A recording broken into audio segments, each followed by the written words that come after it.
बीते 1-1.5 साल में सबसे ज्यादा जिस सेक्टर के शेयरों ने इन्वेस्टर्स को रिटर्न के मामले में चौंकाया है, उसमें सरकारी सेक्टर की कंपनियों का जिक्र जरूर आता है। मोदी सरकार के आत्मनिर्भर भारत पर फोकस, सरकारी कंपनियों के टर्न अराउंड की लगातार कोशिश और सपोर्ट के साथ सरकारी कंपनियों को लेकर इन्वेस्टर्स बुलिश हुए हैं और इसके चलते सरकारी कंपनियों या पब्लिक सेक्टर अंडरटेकिंग्स के शेयरों में अच्छी खासी तेजी आई है। फायदे के फंड सीरीज में हम आज इसी थीम से जुड़े हुए एक फंड की बात करेंगे, क्योंकि ऐसे लोग जो सीधे स्टॉक्स में पैसा नहीं लगाना चाहते, वे भी पीएसयू सेक्टर की कंपनियों में आई तेजी का फायदा उठा सकते हैं। इसके लिए वे इस सेक्टर के फंड्स में इन्वेस्टमेंट कर सकते हैं। नमस्कार, आप देख रहे हैं बिस्तक और मैं हूं श्रेया ठाकुर। तो ये फंड सरकारी सेक्टर की कंपनियों के शेयरों में पैसा लगाते हैं और आज हम इसी सेक्टर के एक फंड आदित्य बिरला सन लाइफ पीएसयू इक्विटी फंड के बारे में बात करेंगे।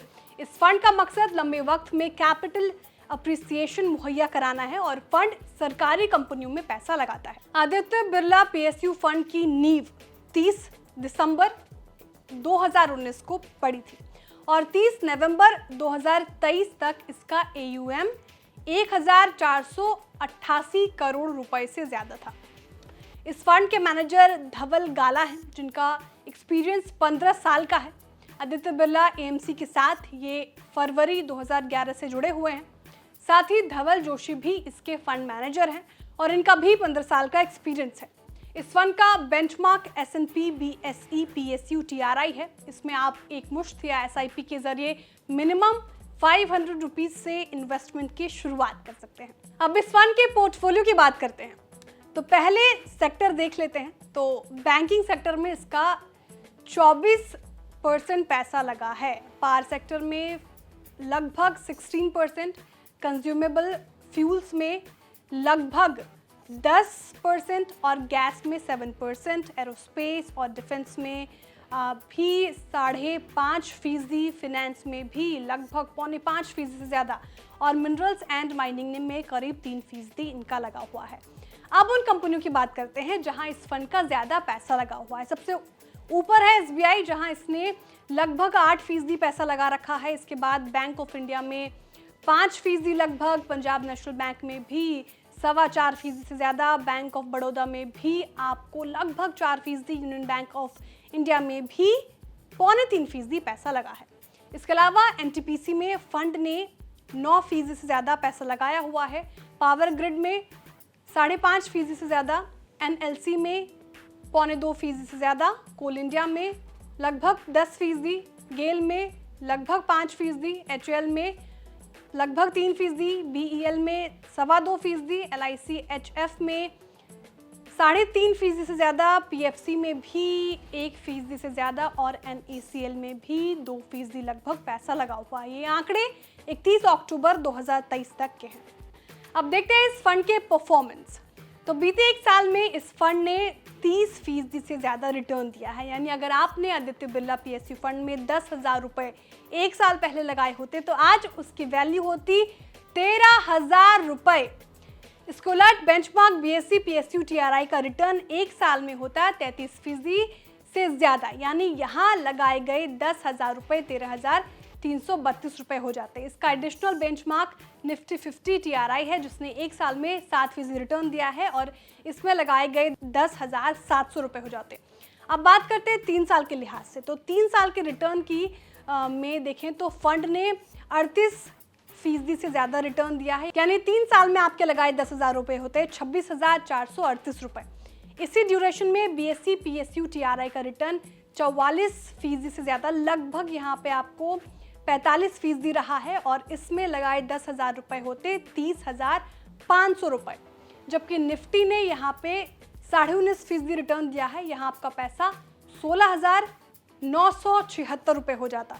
इस फंड ने अपनी शुरुआत से अब तक 22%, लगभग 22% रिटर्न दिया है। यानी आपका पैसा तब से और अब तक 21,150 रुपये हो जाता। BSE PSU में इसी दौरान 21% से ज़्यादा रिटर्न मिला है और आपका पैसा 20,844 रुपये हो जाता, जबकि निफ्टी में मिला है 14% के करीब और आपका पैसा उस लिहाज से हो जाता 16,289 रुपये।